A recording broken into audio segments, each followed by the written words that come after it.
Assalamualaikum warahmatullahi wabarakatuh. Kami akan melakukan praktik coaching dalam rangka supervisi akademik. Saya Nyimas Wulandari sebagai supervisor, lalu rekan saya Ade Widiana sebagai coach, lalu Indrayati sebagai coachee. Selamat menyaksikan. Assalamualaikum Bu Ade. Waalaikumsalam Bu Nyimas. Baik, apa kabarnya Bu Ade? Alhamdulillah luar biasa. Luar biasa ya, Iya Bu. Ceria sekali ya. Alhamdulillah. Baik, jadi hari ini kita akan melakukan praktik coaching dalam rangka supervisi akademik Bu. Siap. Nah, dalam rangka itu sebelumnya kita akan mengadakan praobservasi dulu. Nah, hari ini saya akan melakukan praobservasi dulu pada Ibu. Siap. Jadi, saya akan memberitahu Ibu dulu apa rubrik-rubrik penilaian yang akan saya nilai seperti itu kepada Ibu. Baik Ibu. Nah, jadi ada 4 rubrik penilaian yang akan saya nilai. Yang pertama, mendengarkan dengan aktif. Nah, saya akan melihat bagaimana Ibu mendengarkan secara penuh coaching Ibu yang akan Ibu coaching hari ini. Baik. Lalu apakah Ibu melakukan judgement atau ibaratnya asumsi. Nah, jadi itu yang akan saya lihat. Lalu saya juga akan melihat bagaimana Ibu mengajukan pertanyaan berbobot kepada coaching Ibu. Baik Ibu. Lalu saya akan melihat kehadiran penuh Ibu. Dan terakhir bagaimana Ibu memberdaya coaching Ibu seperti itu dalam memandu beliau dalam coaching. Baik. Saya juga akan melihat alur tirta Ibu. Nah, jadi sebelumnya saya akan mengajukan beberapa pertanyaan ya. Tidak perlu tegang Ibu ya. Iya Bu, santai. Jadi kita observasi ini jadi saya ingin tahu dulu apa yang ingin nantinya saya bantu kepada Ibu untuk kompetensi apa yang akan saya bantu Ibu ingin kembangkan seperti itu dalam rangka kegiatan coaching kita pada hari ini. Baik, kalau untuk itu sih Bu, saya mohon bantuannya nanti kepada Ibu untuk mengembangkan yang pertama bagaimana menghadirkan atau kehadiran penuh ya dalam kegiatan coaching itu berlangsung dan menjadi pendengar yang aktif dan baik. Kemudian yang kedua, bagaimana mengajukan pertanyaan-pertanyaan yang berbobot nantinya kepada coachee agar potensi yang ada dalam diri coachee saya itu dapat keluar dengan maksimal gitu. Oke, baik. Jadi itu yang akan nanti saya bantu. Nah, bagian kompetensi mana nih yang secara spesifik ingin diobservasi nantinya? Baik, kalau hal itu saya nanti meminta bantuan Ibu juga dalam hal memberdayakan potensi coachee saya Bu. Nanti kan pastinya setiap coachee itu pasti punya potensi masing-masing. Tinggal bagaimana coachnya nanti menggalinya pastinya dengan mengajukan pertanyaan-pertanyaan berbobot. Pasti nanti hasilnya akan baik. Jadi saya minta bantuan Ibu dalam hal itu nantinya ya. Nah, nanti kan saya juga akan melihat seperti itu. Nah, indikator apa nih ketercapaian dari tujuan pengembangan yang ingin Ibu capai? Tadi kan ada yang Ibu kompetensi yang ingin Ibu capai. Nah, kira-kira indikator untuk ketercapaian itu bagaimana? Apa itu? Yang pertama, kalau indikator keberhasilannya bagaimana saya nanti memberikan kehadiran secara maksimal kepada coachee saya, artinya tidak ke distract sama apapun Bu, artinya saya mendengar penuh apa yang diceritakan, kemudian pastinya pertanyaan-pertanyaan yang saya ajukan kepada coachee dijawab dengan baik, nggak ngalur kidul gitu ya Bu ya, pokoknya sesuai dengan koridornya, dan pastinya potensi yang ada dalam diri coachee saya itu dapat keluar secara maksimal. Itu harapan atau indikator keberhasilan saya nantinya. Oke, baik. Nanti saya bantu untuk mengamati. Siap. Nah, bagaimana yang nantinya Ibu inginkan untuk saya amati? Jadi bagaimana cara saya supaya saya bisa mengamati Ibu secara baik? Pastinya nanti Ibu kan hadir dalam kegiatannya. Saya mohon bantuannya, apakah kegiatan coaching saya nanti itu sesuai dengan alur tirta, apakah sudah ada alur rasa di dalamnya, dan nanti kita bisa sharing setelah observasi atau kegiatan coaching berlangsung. Oke, baik. Jadi selain itu, apa harapan Ibu nih setelah observasi kita nanti ya dilakukan bersama itu, harapan ke depan? Harapan kedepannya pasti dari kegiatan ini saya dapat banyak pencerahan Bu ya, tentang bagaimana atau apa saja yang sudah baik, apa saja yang belum baik. Nanti kegiatan coaching untuk kedepannya itu bisa berjalan lebih baik lagi dari yang hari ini, Ibu. Ya, berarti itu harapannya ya. Semoga nanti saya juga bisa melihat bagaimana coaching yang Ibu lakukan. Baik. Nanti izin saya juga bergabung dalam coaching Ibu nanti dengan ya. senang hati. Saya akan melihat, saya akan mengobservasi, juga membantu Ibu mengembangkan yang tadi kompetensi yang Ibu ingin kembangkan. Baik, Ibu. Itu. Nah, lalu setelah kita observasi, saya juga akan mengadakan pasca observasi, Bu, ya. Nah, nanti beberapa pertanyaan dari apa yang sudah saya amati seperti itu dari observasi. Nah, nanti saya ajukan pada pasca observasi. Seperti itu. Jadi, saya berharap juga Ibu bisa tidak usah tegang, bisa santai ya, Bu, ya, dalam melakukan coaching ini, Bu. Ibu. Yang jelas semua alurnya lakukan, alur tirtanya dengan baik seperti itu. Jadi tidak perlu terbang, ada saya di situ ya. Jadi santai saja. Yang jelas kita akan mengembangkan kompetensi Ibu. Mohon bantuannya nanti ya, Bu, ya. Ya, baik, nanti saya akan bantu seperti itu. Jadi juga izin saya akan bergabung sama Ibu. Dengan senang hati, Ibu. Ya, pokoknya tetap semangat Ibu Ade. Pasti. Tetap menunjukkan semangatnya dengan ibaratnya melakukan coaching secara baik. Amin, amin. Siap. Ya. Baik, jadi terima kasih Bu Ade sebelumnya ya. Jadi kita akan bertemu lagi di observasi ya. Jadi terima kasih, saya akhiri. Wassalamualaikum warahmatullahi wabarakatuh. Waalaikumsalam warahmatullahi wabarakatuh. Baik, assalamualaikum warahmatullahi wabarakatuh, Bu Iin. Waalaikumsalam, Miss Ade. Bagaimana kabarnya? Alhamdulillah hari ini baik, sehat, semangat. Alhamdulillah. Berarti sekarang kita udah sampai nih di sesi coaching ya, Bu, ya. Siap. Jadi nanti saya akan ajukan beberapa pertanyaan dan mohon nanti Bu Iin jawab dengan baik, jujur ya apa adanya. Pokoknya kita relax aja dalam sesi kegiatan coaching ini ya, Bu, ya. Jadi saya punya waktu sekitar 10-15 menit aja nih, Bu. Nggak apa-apa ya, Bu, ya. Nah, kira-kira untuk sesi coaching hari ini ada nggak kira-kira permasalahan yang ingin Ibu sampaikan ke saya? Ada, Bu Ade. Nah, tentang apa itu, Bu? Kan di kelas tuh sudah pernah melaksanakan pembelajaran diferensiasi proses atau produk ya. Tapi di kelas saya itu belum pernah melaksanakan pembelajaran diferensiasi berbasis untuk konten. Yang belum pernah itu Bu Ade. Jadi saya itu kemarin sudah dapat materi, tapi saya pelajari, tapi belum diterapkan di kelas saya. Ini tentang pembelajaran berdiferensiasi yang konten. Kalau konten ya, Bu, ya. Nah, kemudian kalau misalnya seperti itu permasalahannya, kira-kira yang bisa Ibu sampaikan kepada saya, kalau pengamatan dari Ibu, sejauh ini pembelajaran konten yang udah Ibu terapkan itu seperti apa, Bu, situasinya? Biasanya saya itu cuma pakai ini, Bu Ade, cuma pakai buku paket saja. Buku paket. Yang paling mentok itu YouTube. Sudah itu saja, Bu Ade. Buku paket sama YouTube ya, Bu, ya. Untuk belajar itu. Buku paket anak-anak itu saya nanti buatkan PowerPoint itu aja. Tapi isinya itulah tentang apa ya? Tentang materinya bacaan dari buku itu saya tuangkan kembali ke PPT. Jadi tidak ada bedanya menurut saya konten isinya itu. Nah, kemudian pertanyaan saya selanjutnya terkait pembelajaran berdiferensiasi berbasis konten ini, situasi ideal nih yang Ibu ingin harapkan itu seperti apa kalau untuk diterapkan di dalam kelas? Saya itu pengennya nanti Bu Ade, ya setelah saya melakukan asesmen awal anak-anak, nanti kan sudah terlihat tuh kebutuhan belajar anak-anak masing-masing kan, dari 3 kesiapan, dari minat, dari profilnya itu. Nah, kali ini saya itu pengennya anak itu saya buat kelompoknya berdasarkan profil belajarnya. Nanti kontennya, bahan ajar bacaannya akan berbeda-beda gitu Bu Ade. Maksudnya seperti itu. Jadi diversity kontennya itu berdasarkan hasil asesmen awal yang saya ambil adalah profil belajar anak.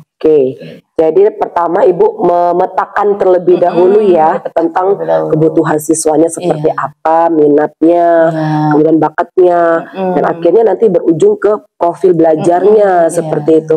Dan saya rasa itu sudah baik, Bu Iin ya.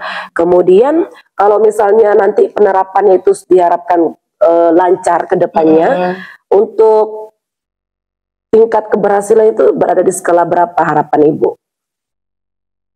Keberhasilan tidak muluk-muluk sih Bu Ade, paling tidak 8 lah kalau 8 ya. Karena anak SD itu kadang maunya sih 10 sih. Iya. Kadang dalam pelaksanaannya kadang agak meleset. Jadi saya paling targetnya itu minimal 8. Di 8 ya. Di 8. Untuk skala keberhasilannya ya Bu ya. Nah, untuk saat ini skala penerapannya itu seperti apa? Berada di skala berapa Bu? 4 Bu Ade.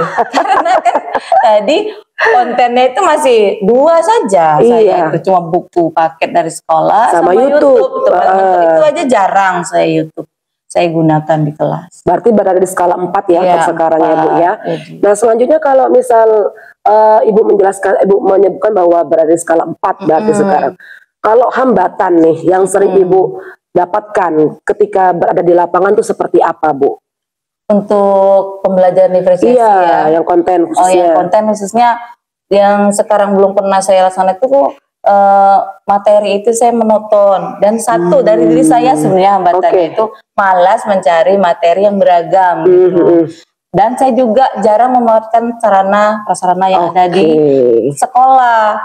Paling tidak anak-anak itu nanti banyak menggunakan peralatan sekolah seperti Chromebook atau lab atau lingkungan sekolahnya gitu, agar nanti kontennya kan jadi bisa beragam. Kendalanya sebenarnya dari saya itu Bu Ade, malas ya Bu ya. Karena besoknya sudah mau misalnya belajar besok tentang kalimat langsung tidak langsung, ya sudahlah ada buku paket gitu, pikirnya seperti itu. Padahal itu kan tidak tidak berpihak kepada murid.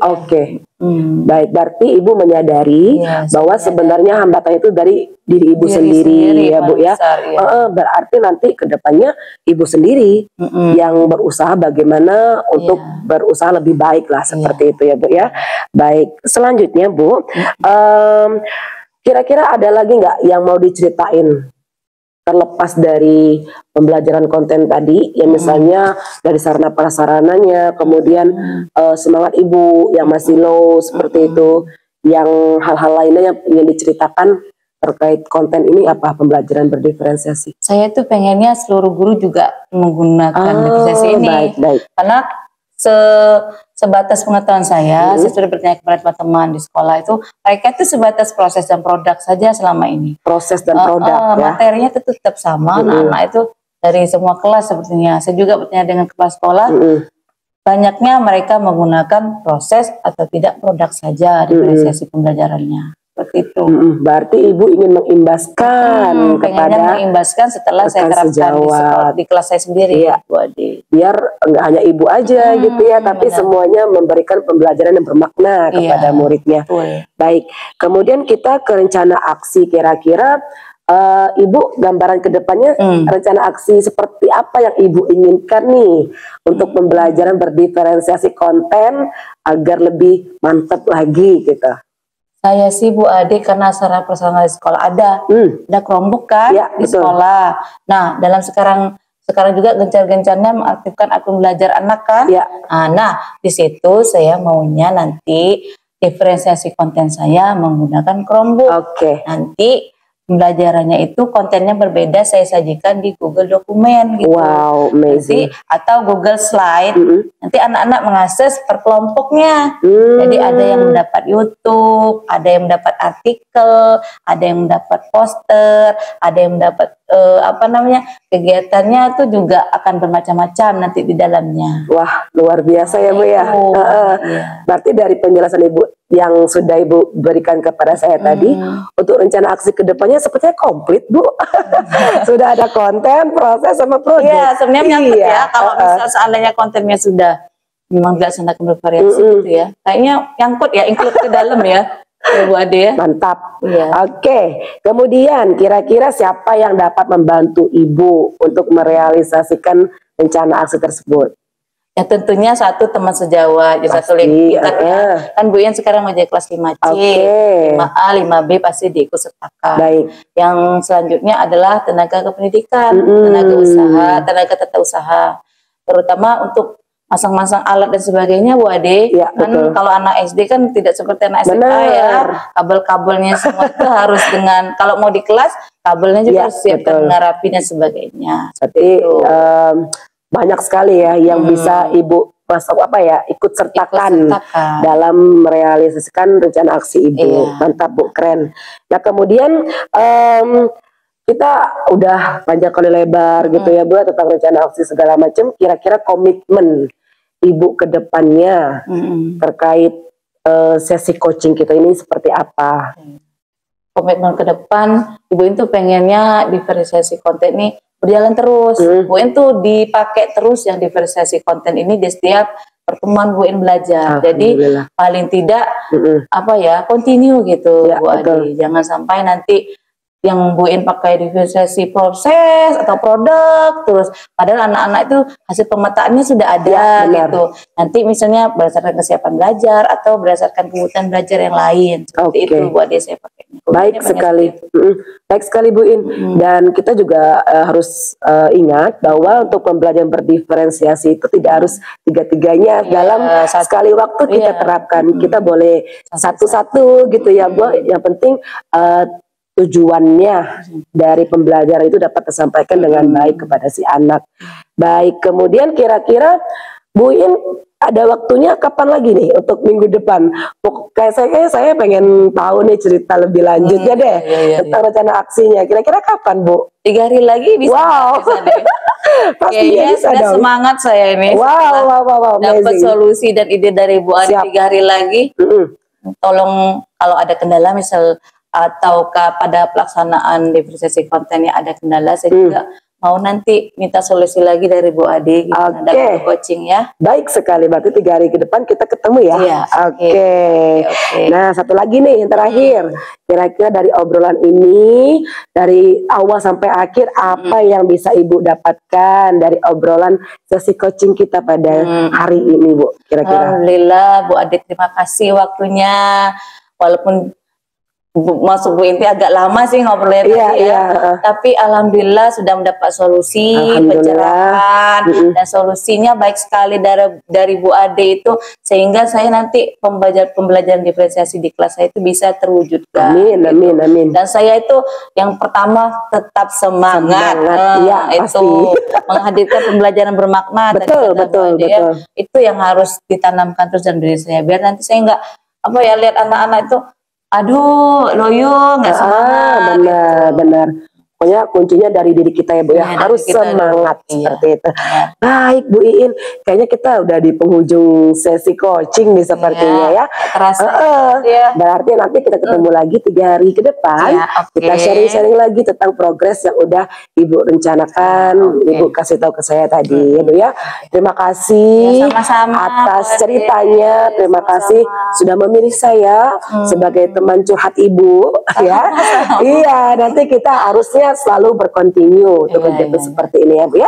Terima kasih Bu In. Assalamualaikum warahmatullahi wabarakatuh. Waalaikumsalam warahmatullahi wabarakatuh. Terima kasih Bu Iya, sama-sama.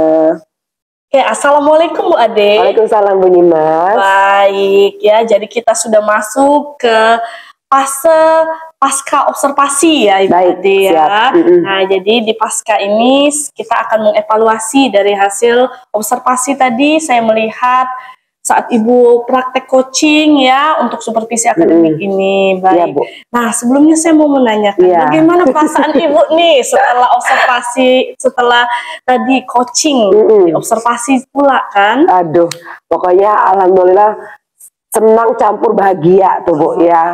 Jadi ibaratnya tegangnya ada, tapi ibaratnya karena kita semangat tadi Bu, tegangnya sudah tenggelam dan lebih besar vibe yang happy gitu. Alhamdulillah sangat luar biasa. Luar biasa Bu. Iya. Ya, masih semangat ya. Iya Bu. Nah, saya pengen tahu nih bagaimana Ibu sendiri menilai performa Ibu nih dengan kompetensi yang tadi telah Ibu lakukan. Baik, jadi performa saya tadi, saya berada di skala 8 lah Bu ya. 8 dari yang sebelumnya, karena ada beberapa kompetensi yang sudah saya terapkan. Mungkin untuk coaching-coaching selanjutnya akan meningkat dari 8, 9 atau bahkan 10. Oke, baik. Apa yang membuat Ibu ibaratnya bisa menilai Ibu di angka 8 kira-kira? Saya pengen tahu. Pertama pastinya saya dalam sesi coaching tadi sudah menerapkan alur tirta baik. yang baik, kemudian saya menyalurkan rasa juga dalam sesi coaching tersebut, dan kompetensi yang sudah saya sampaikan di Ibu pada saat pra-observasi saya terapkan dengan baik ketika sesi coaching.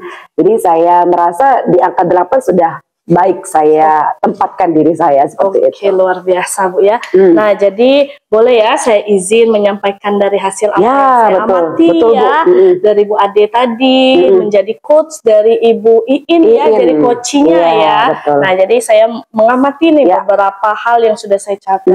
Yang pertama, Ibu luar biasa, eyes kontaknya, kontak mata dengan Bu Iin sebagai coaching itu luar biasa ya Bu. Lalu respon Ibu juga sangat responsif ya, bagus meresponnya juga. Pertanyaan-pertanyaan yang Ibu ajukan juga sudah berbobot, sangat luar biasa Bu ya. Nah, sudah itu Ibu sudah memberikan kesadaran penuh Ibu terhadap coach Ibu tadi, kayak gitu. Lalu itu sudah baik semua Bu ya. Ibu juga melakukan alur tirta dengan menggunakan teknik rasa juga tadi itu. Saya amati luar biasa Ibu Ade ya. Nah, sudah itu Ibu juga menggunakan pertanyaan terbuka untuk mengeksplorasi dari potensi yang ada di Ibu Iin tadi, seperti itu ya.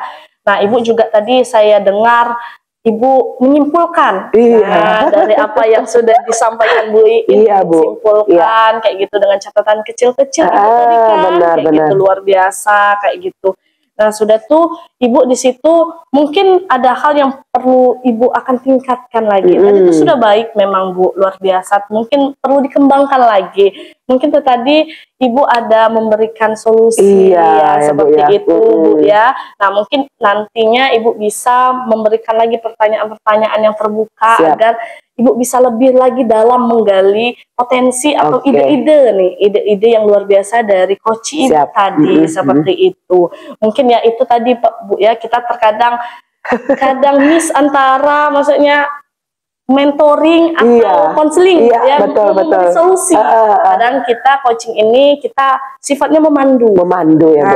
Sifatnya memandu, bahwa Ibu sebagai coachnya memandu Ibu Iin supaya Ibu Iin tuh mungkin lebih yakin lagi akan solusi yang dia harapkan atau ingin dia lakukan aksi nyatanya ya, rencana aksinya. Tapi tadi sudah luar biasa Ibu memandu dari awal, saya amati kayak gitu. Sudah Ibu menjadi pendengar yang baik Bu. Tadi juga Ibu kan ingin mengembangkan banyak ya tadi beberapa kompetensi ya dari coaching. Tadi sudah saya lihat sudah terrealisasikan dengan baik. Mulai dari pendengar baik, Ibu juga tadi bisa menjadi pertanyaan terbuka, berbobot Bu ya. Sudah itu kesadaran penuh, sama juga Ibu sudah memberdayakan coachingnya. Cuma ya tadi itu mungkin ada hal-hal yang itu ya di luar ini ya Bu, karena udah ngobrol sudah. Tapi nggak apa-apa, itu luar biasa itu ya. Mungkin jadi evaluasi ke depannya. Tapi baik, luar Ibu. Biasa. Saya apresiasi Ibu ya, luar biasa. Nah, jadi dari apa yang saya amatin yang Bu ya, yang dari Ibu observasi, sudah itu setelahnya. Nah, jadi hal-hal yang bisa dikembangkan tadi yang sudah saya bicarakan, yang masih mungkin Ibu bisa kembangkan tadi, memberdayakan coach tadi ya, coach Ibu tadi ya. Nah, dari situ, nah kira-kira nih ya, dari diskusi kita ini sudah terbayang nggak Bu, akan Ibu lakukan untuk meningkatkan performa Ibu tadi di area yang tadi Bu? Iya, pastinya ada ya Bu ini Mas ya. Ibaratnya saya akan berusaha untuk ibaratnya lebih fokus lagi dalam sesi coaching yang akan datang, dan pastinya menggali potensi yang ada dalam diri coach saya itu dapat keluar secara maksimal ketika sesi coaching berlangsung. Jadi hal itu sih yang menjadi gambaran saya pada saat ini Bu Mas. Baik, jadi ya itu tadi kan merujuk dari standar coaching ya, tapi yang Ibu bayangkan sudah luar biasa ya, bisa direalisasikan nanti ke depannya. Nah, jadi hasil pengamatan saya ini nanti akan saya catat dalam form supervisi akademik ya Bu. Ya. Jadi, nah dari hasil yang didapat nih dari coaching tadi ya, apa harapan Ibu dari setelah melakukan coaching tadi? Baik, dari setelah coaching tadi, saya harapannya pastinya saya menjadi sosok pribadi yang lebih aktif seperti itu Bu, dalam hal mendengar curhatan-curhatan pada guru, bukan hanya guru, tendik, bahkan murid juga ya. Kemudian menggali, berusaha untuk menjadi teman yang baik jika ada teman yang butuh cerita seperti itu. Dan pastinya kedepannya saya akan mengembangkan kemampuan saya dalam coaching ini tidak hanya kepada guru tapi kepada murid saya dan juga kepada tenaga kependidikan yang ada di sekolah saya seperti itu. Luar biasa Bu ya. Terakhir nih Bu, saya ingin nanya, kompetensi apa nih yang kedepannya nanti ingin Ibu kembangkan lagi nih? Tadi kan ada 4 ya, nah, betul. kompetensi apa yang akan Ibu lebih matangkan lagi? Pastinya kalau lebih matang saya ingin lebih mendalami pertanyaan yang berbobot Bu. Karena kalau kita ngobrol ini kan ngalir ya Bu ya. Jadi kalau misalnya fokusnya ke sini tapi kadang-kadang ke sana. Nah, jadi kalau misalnya ke depannya saya coaching lagi, pastinya akan saya matangkan. Saya buat list lah seperti itu, pertanyaan-pertanyaan yang akan saya ajukan dan pastinya akan terfokuskan pada satu tujuan seperti itu. Oke, luar biasa Bu ya, sangat luar biasa, semangat Ibu. Jadi rencana aksi Ibu juga ya setelah saya melakukan supervisi ya dari coaching Ibu ini. Ya luar biasa Ibu Ade ya. Terima kasih juga atas waktunya dan terima kasih atas kesempatan saya juga bisa mengobservasi Ibu seperti itu ya. Semoga semoga Ibu terutama menjadi ibarat pendidik yang lebih berkualitas. Amin. Seperti harapan Ibu tadi yang sangat luar biasa. Amin. Baik, terima kasih juga Ibu Ade ya atas waktunya ya. Saya akhiri, assalamualaikum warahmatullahi wabarakatuh. Waalaikumsalam.